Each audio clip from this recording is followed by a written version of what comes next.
exciting. It is their first Davos.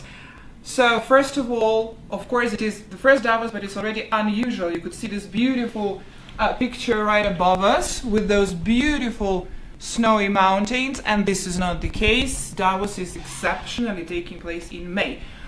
Jack, what's your first impression after the first day of the WEF annual meeting?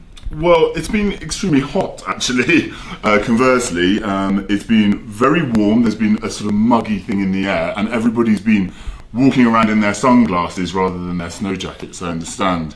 It's been really interesting, especially we've come in a little bit earlier, so we saw yesterday and had some interaction with some of the people here and everything.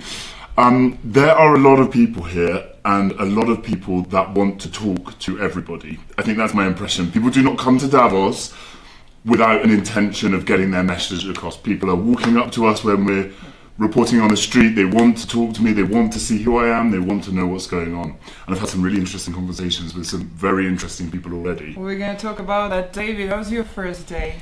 Well, I think you nailed it. It's such an atypical Davos that it's kind of hard for me to have a big opinion.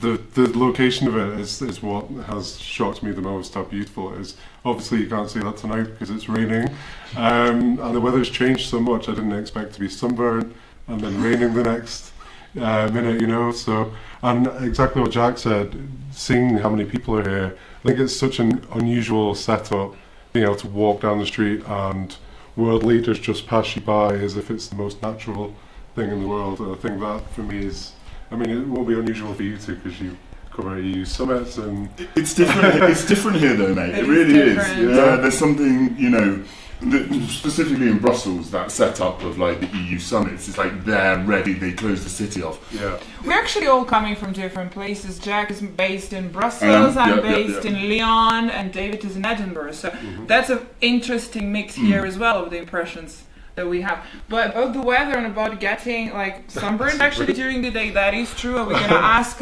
Lionel, our cameraman who's here with us, to show a little bit of this view, which is so unusual for Davos. Normally we would be walking down here the streets in the snow, and I'm going to tell you what, in front of right in front is the first time that I noticed that there is a golf course in Davos, because normally it's all just covered by snow.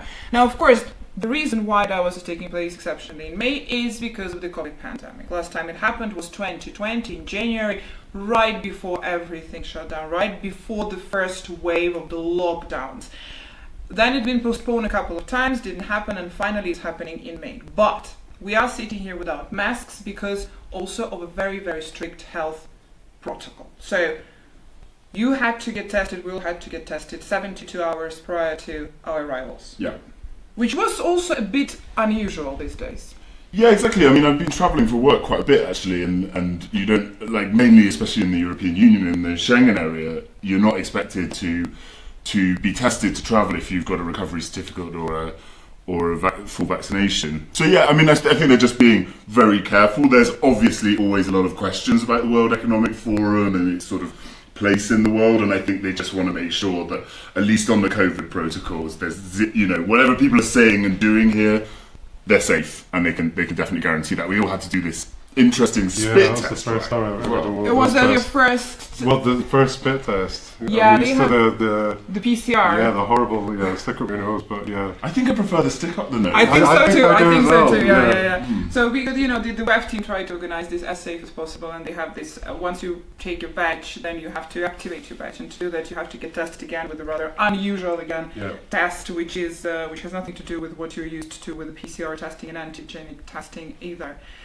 But this is also why you can see people everywhere without the masks. This is something to be considered. They were very careful. Where I live in Belgium, they've just lifted all the protocols. There's no mask wearing in. I think from today actually. From Monday, there's no mask wearing even in the public transport in Belgium as a mandate.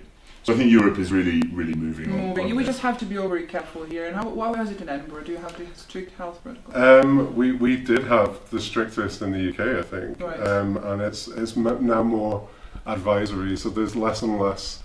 It was very strict in shops and on transport. I think that's kind of coming to an end now. I think that the attitude has changed. We've kind of drawn a line and moved on. But I guess COVID hasn't ended though, has it? Really? Monkeypox now. Yes, monkeypox now, yeah. First break here. Okay, the first day we have to say that we did spend very little time here together in the same room during the day because it's really busy. And I really want to know you guys your opinion on what's your take from today. Who did you speak to? What did you see? What's your impression? The first thing that we did today was go to the Russian war crimes house, which, objectively as a journalist, you have to put emotions aside, but it was very challenging. So for context, I know you were going to talk a bit more about it. Russia House, you could probably give more details than I would be, but Russia House is where Russia used to have its base while it was in Davos. And this year, obviously, Russia has not been invited to come businesses and participants from Russia. So a Ukrainian charity has taken it over and turned it into an exhibition, and it's gut-wrenching, the pictures and the footage that is on show there. And obviously we heard a lot of testimonies as well from the mayor of Bucha and a doctor from Mariupol, so it was very timely and very harrowing, I would say. That was the first thing today. Yeah, we went there this morning for the official opening as well, and to see some of the first sessions. And we have to say there's so much attention to the Russia War Crime House. It's the centre of that. Absolutely, it is the centre, right? Like everybody, you could see people were stopping by, taking pictures, looking in the windows, coming in, looking at that. That's really the central piece now. Do you know what I think it is? What's really interesting is like often when you see things like that at these sort of forum-y, conference-y events, they're often sort of historic or in the past, but what's crazy is it's documentation of an ongoing war, and I think that's probably why it's still so poignant for me anyway. That's what I think. No, absolutely. We have to say that the war crime house opened today. It's going to be on all week, but also apart from it, Ukraine is really at the top of the agenda here. We've heard from President Zelensky. We're going to be hearing more from the European leaders tomorrow. You guys are going to be going around. The Klitschko brothers are walking all around Davos. I mean, it's a you don't miss them. They're huge men. You don't miss them for sure. And they have no security. Well, they don't need it, right? I mean, you're talking about the Klitschko brothers, you don't really need. But this is really at the top of the agenda, and people will be talking about all the European leaders. Zelensky, we heard from him from the keynote speech. Then we're going to hear from Ursula von der Leyen. You're going to be talking to Ursula von der Leyen. Hopefully, yeah, exactly. I think there's no doubt that everything that's happening in the world right now has an inflection on the war in Ukraine.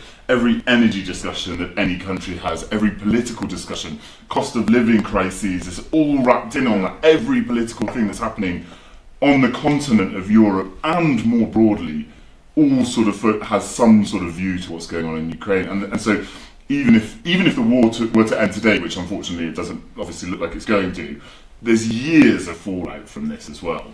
Well, the official theme is the turning point in history. We're going to be hearing a lot about Ukraine. There is also traditionally lots of concerns and sessions on climate change. And what I've noticed over the past 3-4 years, there's a lot of attention if we move away from the political agenda of the war in Ukraine as well as the humanitarian crisis and problem there. Financially speaking on the business side, there's so much attention to crypto at Davos every year, and only every year is getting just more and more attention. Absolutely. You're going to be exploring tomorrow, that. Yeah, I'm excited to go to the blockchain hub tomorrow. So I'll be speaking to a few crypto people there tomorrow. So yeah, it should be interesting. Well, I hope you're going to come back and just tell us some right? to share some of that. Give us some details. Yeah, exactly. And I think we're going to kind of give us a little press conference here, because Jack and I tutorial and press conference we're going to be taking it off. So this was Monday. This is the first official day of Davos 2022. We're going to be on the ground for the whole week, and we're going to be reporting for you all the hard news, the top stories, but also to bring you the conversations as we discuss the days, and also all the behind the scenes. We are continuing this broadcast online on Euronews social media, so go join there and we're going to get your questions, we're going to answer them, and on TV. Thanks for watching, and we're going to be back tomorrow evening.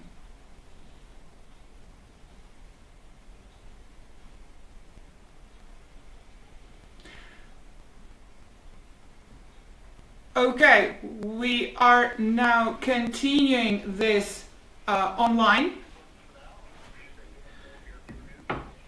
What do you? I've heard your first impressions here, but what is there anything that you guys are really looking forward to? Anything you want to see? Anything you want to explore? Yeah, I mean, apart from the very, very busy editorial agenda that we have with all the planned interviews. There was some interesting stuff. So, as you know, I went out and sat on the bus today to do a little bit of a so thing. let's give a little bit of a background. So there is when Davos happens normally in January. Sometimes it's always cold in January in the mountains, but sometimes it's specifically cold. There were years that were really freezing, and it's not possible here because of the security issues and because this is such a rather small place which is so well secured. There's police everywhere, security services everywhere.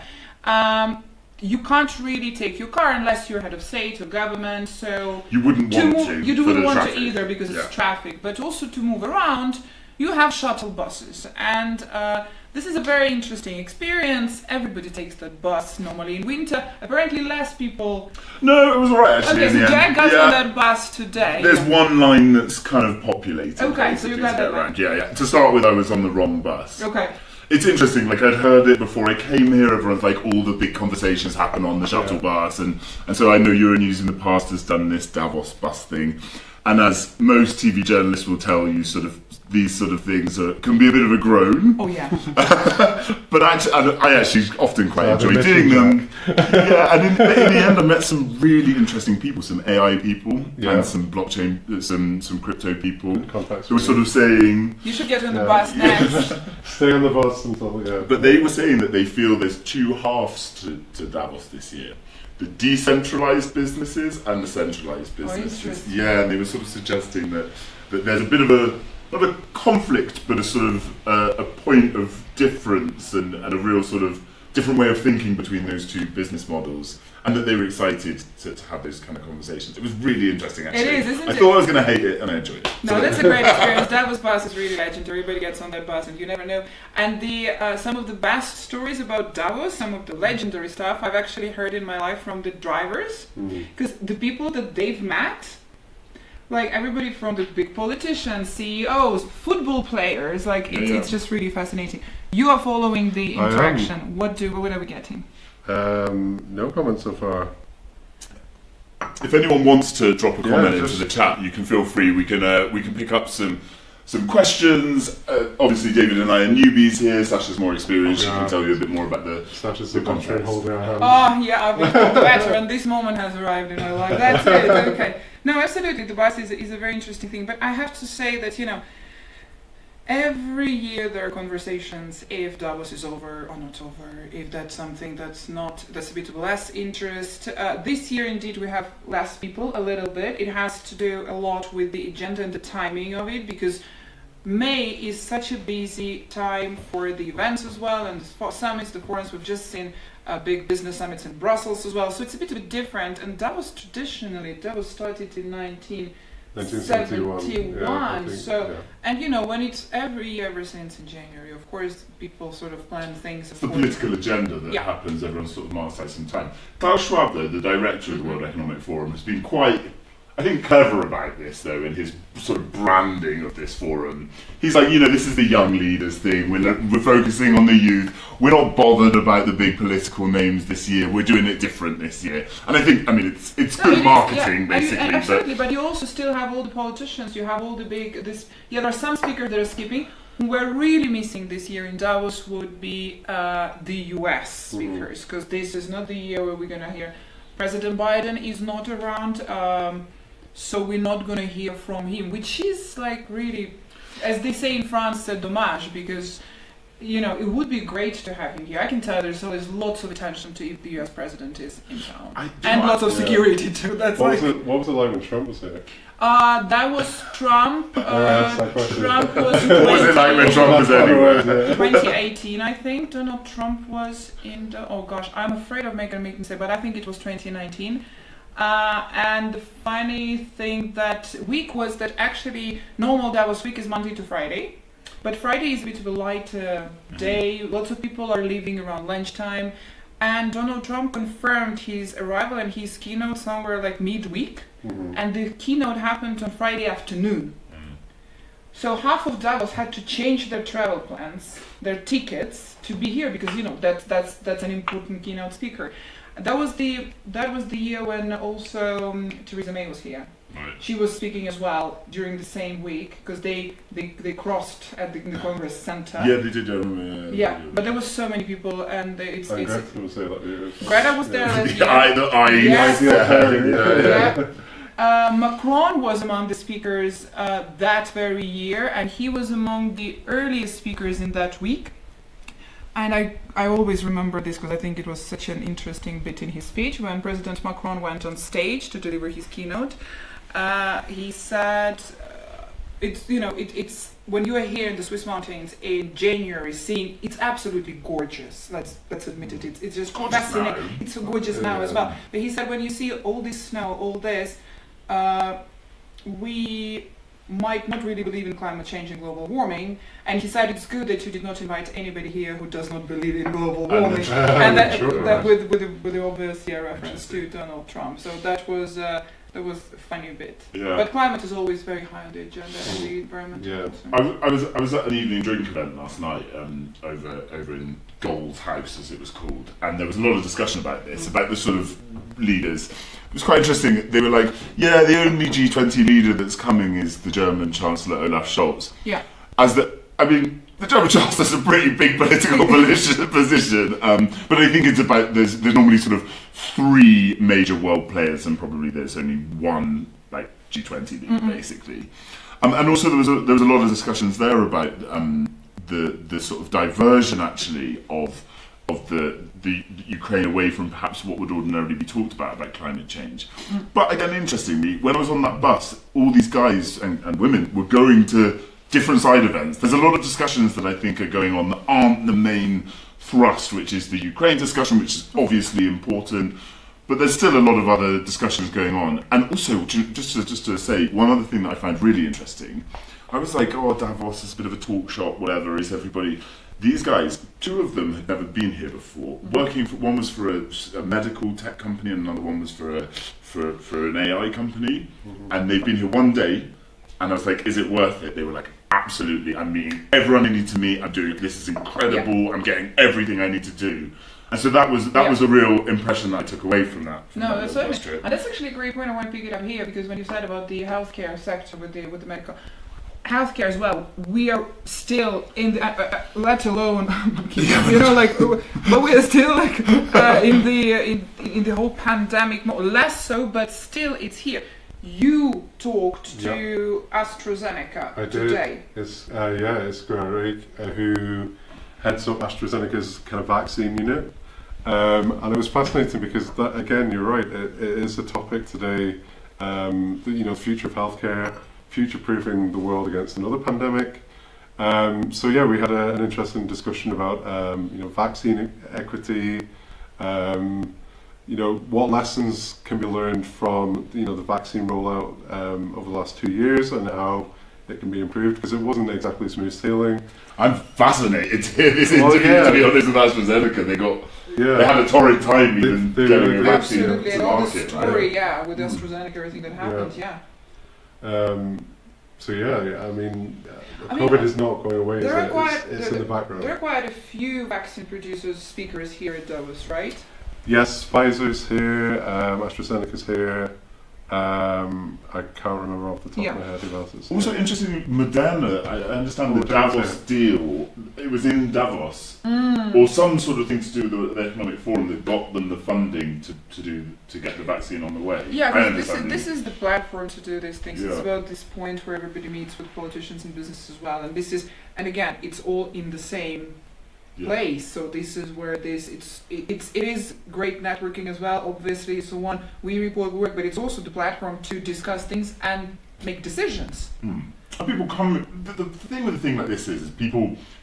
It's a bit like the spirit people are in. People come here ready to sort of talk about these issues, where most people sit in their offices and their desks, and I think it has that spirit for sure. No, absolutely.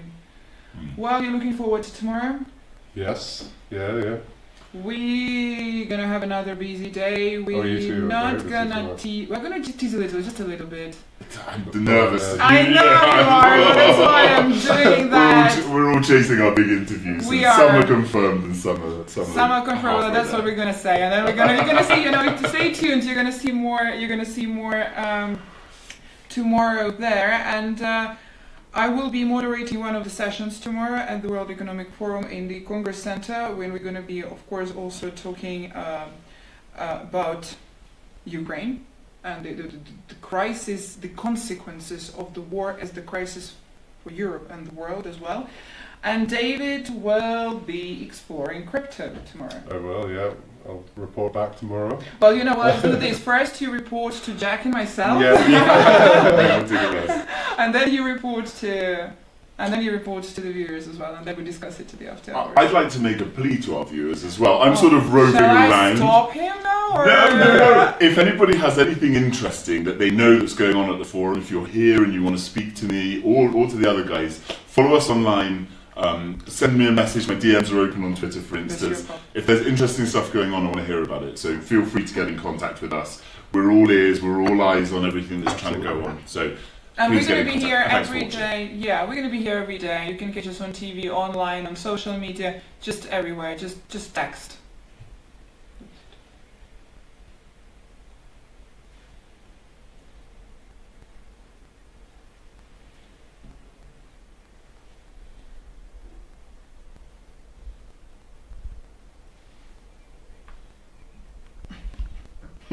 It's funny because we're also. I think it's okay.